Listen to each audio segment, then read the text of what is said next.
Assalamualaikum warahmatullahi wabarakatuh. Hai teman-teman, pada video kali ini Fathia akan menjelaskan tentang pengembangan pendidikan multikultural di MI atau SD. Untuk lebih jelasnya, seperti biasa kita simak video berikut ini.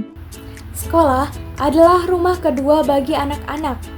Di sekolah, mereka tidak hanya belajar membaca dan menulis saja, tetapi juga belajar tentang kehidupan. Bagaimana jika kita membuat sekolah menjadi tempat yang lebih inklusif, di mana setiap anak merasa dihargai dan diterima padanya? Mari kita bahas bersama tentang pengembangan pendidikan multikultural di sekolah dasar. Lalu, seberapa penting pendidikan multikultural itu? Jadi teman-teman, pendidikan multikultural itu sangatlah penting karena yang pertama dapat membentuk karakter, yaitu dapat menanamkan nilai-nilai toleransi, saling menghormati, dan saling menghargai adanya perbedaan. Kemudian yang kedua dapat mempersiapkan masa depan, yaitu dapat membekali siswa dengan keterampilan untuk hidup di dunia yang semakin global dan semakin beragam. Kemudian yang ketiga dapat meningkatkan kualitas pembelajaran, yaitu dapat menciptakan lingkungan belajar yang lebih kaya dan menarik. Kemudian yang selanjutnya dapat mencegah adanya konflik, yaitu dapat membangun pemahaman yang lebih baik antar kelompok dan dapat mengurangi potensi terjadinya konflik.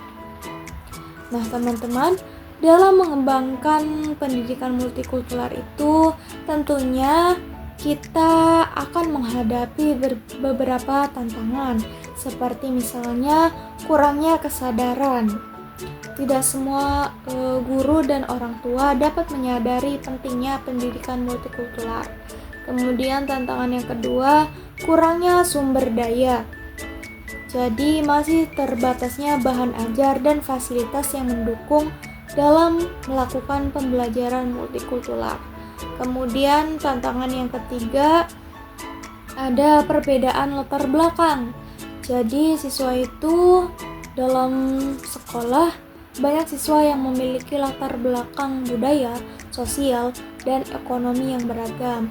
Kemudian tantangan yang selanjutnya ada perubahan kurikulum. Jadi perlu adanya penyesuaian kurikulum untuk mengakomodasi nilai-nilai multikultural. Nah, tentunya dari berbagai tantangan tersebut terdapat beberapa solusi yang dapat kita lakukan.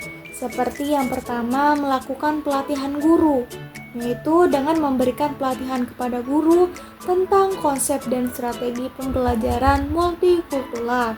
Kemudian yang kedua, dapat mengembangkan kurikulum, yaitu kita dapat mengintegrasikan nilai-nilai multikultural ke dalam semua mata pelajaran. Kemudian yang ketiga, kerjasama dengan komunitas. Kita dapat membangun kerjasama dengan orang tua, tokoh masyarakat, dan lembaga-lembaga yang terkait. Kemudian solusi yang selanjutnya ada pengadaan sumber daya. Kita dapat menyediakan bahan ajar, alat peraga, dan fasilitas yang mendukung pembelajaran multikultural. Nah, ada banyak cara untuk menerapkan pendidikan multikultural di sekolah, teman-teman. Misalnya dengan mengadakan kegiatan lintas budaya seperti perayaan hari besar keagamaan, festival budaya, ataupun pertukaran pelajar. Kemudian cara yang kedua dapat membuat kelas yang heterogen. Kita dapat membagi siswa dalam kelompok yang beragam untuk belajar bersama. Kemudian yang ketiga, kita dapat menggunakan bahan ajar yang beragam, seperti misalnya buku, cerita, video, dan gambar yang dapat mencerminkan keberagaman budaya. Kemudian cara yang selanjutnya, kita dapat mengundang narasumber dari berbagai latar belakang, yaitu untuk membagi pengalaman dan pengetahuan. Kemudian cara yang selanjutnya, kita dapat membuat proyek kelompok yang tematik. Misalnya, membuat proyek tentang makanan khas berbagai daerah atau pakaian adat dari berbagai negara. Nah, teman-teman, Pengembangan pendidikan multikultural adalah sebuah perjalanan panjang.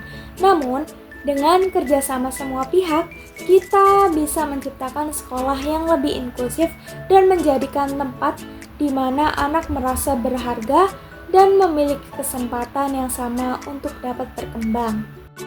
Mungkin cukup sekian penjelasan dari saya. Jika ada kesalahan kata, saya mohon maaf. Sekian dari saya. Wassalamualaikum warahmatullahi wabarakatuh.